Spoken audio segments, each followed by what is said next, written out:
If you're looking to create, grow, and sustain your wealth, download and subscribe to the Pain Points of Wealth podcast at BeBullish.com with Bob, Ryan, and Chris Payne. It's your podcast for market insights, money tips, and real talk on the economy. Download and subscribe at BeBullish.com. Listen, all you New Yorkers. Excuse me. Taxi. Okay, man, we're looking around. This is the 77 WABC minicast. Lionel with you on the other side of midnight. Coming up in the mysteries, they're opening up. The other night we talked about they're opening up the Kurt Cobain case again. People are saying, hey, he was murdered. This wasn't suicide. And they're also coming back after or to readdress the findings of Marilyn Monroe. And that was, speaking of you know who whacked them, don't you, her? Come on. See, the best cover is the Kennedys. You can do anything and say, oh, come on, not them. Come on, ask not what you, but please, these are beautiful people. That's as close to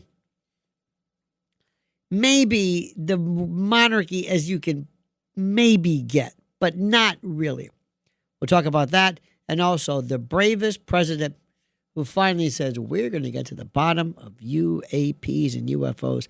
That's coming up. But let's go back to the phones, back to the fun. Let's go to Mark in Orange County. Mark, you're on the other side of midnight with Lionel.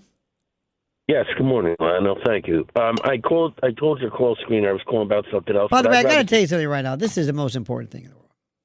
And I'm going to try if we can change this. Nobody cares what you told the call screener. I mean, it's no big deal. It may not seem like a big deal, and it really isn't. But talk to me I just picked up the phone and there you were. And don't say I called you last week, but no. Don't worry about what we tell because our call screener has already forgotten what she was at. She's already forgotten. It doesn't really matter. So let's start again. Mark, what do you want to talk about? I want to say that what's going on with the Epstein files, I think there was a precedent set that I know you'll know this person. In college I studied and I read later on. I think it's a similarity. The Marquis de Sade was... The Marquis de Sade. Marquis de Sade right. was on the upper crust of society and all of that. And I think you know the literary works that he came out with then. And he was imprisoned for much of his life, but later on, all of these writings and everything elevated him to a stature in the literary community that, it's still a very weird, very weird writing that he did. And I'm saying, he was sort of protected then and, elevated later. And it reminds me of Epstein, how he had people that covered for him and put him, in a place in society that I'm baffled by it because what was his real contribution? Well, by the way, the Marquis de Sade, you can really, it's some of the stuff he wrote is fantastic. Just doing some brief research. The 120 Days of Sodom, written in 1785, written on a long scroll in the Bastille, unfinished and unpublished in his lifetime, describes escalating orgies of depravity. Justine, or the Misfortunes of Virtue, the story of a virtuous woman who suffers endless abuse.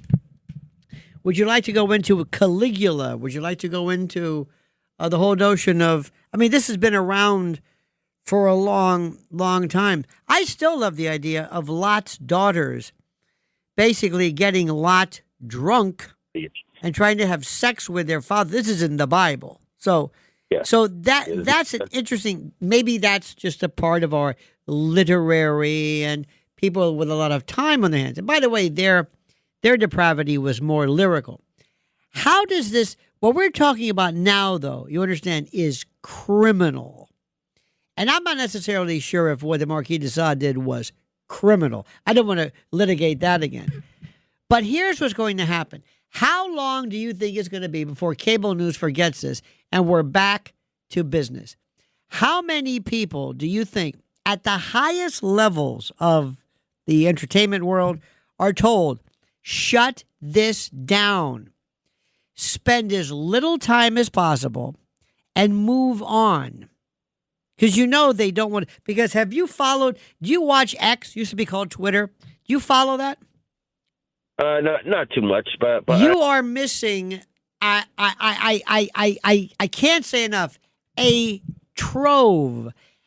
treasure trove of some of the most incredible stuff you have ever seen. You can't believe it. You can't. And you know where else you have to go? Foreign, alternative, citizen, civilian media. Nothing in this country. Nothing. When I say nothing, anything that's on cable news or anything in the usual, how do I say this? Let me give you an example. Everybody who has ever eaten in Italy, I've never been, but they always say the same thing. I never felt full there. We had wine and we never got drunk. And we had the pasta, but I didn't feel full because maybe the standards, the food was real, it was fresh, it was unadulterated, it was something special. That is our news. What is keeping you from being a fully and totally liberated person is for you to actively remove the yoke, the self-imposed noose, the blinders, the earplugs, whatever it is that you have signed on to over the years. The truth is here, but you have to get up and just do a little bit of cursory digging. Every day, you're going to create, at 30 past the hour, your own subject matter, your own stories. You're not going to wait for somebody to present the news to you. You're not going to have to wait to see, I wonder what this program is going to tell me. What is this guy going to tell us? I wish I can't. I can't for a variety of reasons. The subject matter, I think, is too harsh. I don't think it's appropriate. I don't think a lot of people would appreciate if I were to go into, even if I sanitized it, what I know, what I'm hearing, and what is being reported on other platforms. It's almost like the dark web of truth that doesn't make it to this level.